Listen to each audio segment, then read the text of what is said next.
I think this is one of the smarter comments you left in this entire thread. I read through all of them, and I'll be commenting on every single one of them. If a dog doesn't know how to loose leash walk and hasn't been taught how to do so, teach it. You can do it in a variety of different ways. You can use martingales, slip leads, prong collars. You can start with the single step method, which I do a lot for puppies or dogs who are more insecure. If you have a dog that's overly confident, sweet, we're going to work with outside turns with a martingale or prong collar or even a flat collar, appropriately fitted so it sits up high in the neck. That's why I like martingales. And prong collars, definitely, is my favorite training tool because it's the safest for the dog.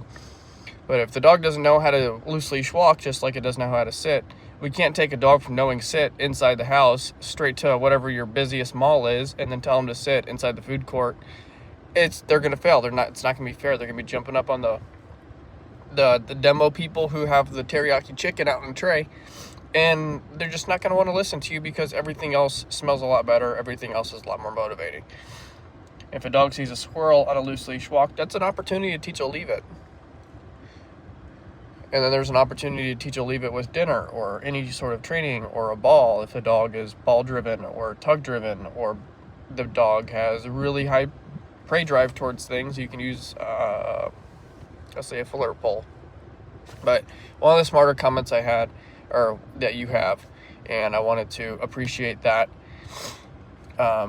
For teaching a dog a loose leash walk, you can do a number of things. Like I mentioned, you can do a peanut butter spoon, long wooden spoon with peanut butter on it, take a single step, tell them good heel. Once they catch up to you, if they go ahead of you, do a little couple pops in the whatever collar they're wearing, get them back into position, and then take another step. If they stay next to you, for the next step, peanut butter, drop it down, they get some peanut butter, you tell them good heel, and you increase the steps gradually. 1 to 2 steps, 2 steps to 3 steps, 4 steps to 5 steps, and that's how we teach a dog a heel or a loose leash walk.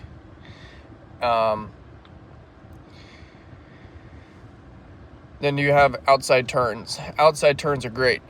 My biggest recommendation with outside turns is if the dog is ahead of you, you turn to whichever side the dog is not facing. So if your dog is normally heeling on the left side, we're going to turn to the right and just turn completely around. We're not going to say a thing to the dog. We're just going to turn, make it seem like we just changed directions. It's the dog's fault that it hit the end of the leash, which it is. In a sense, they're not paying attention to us.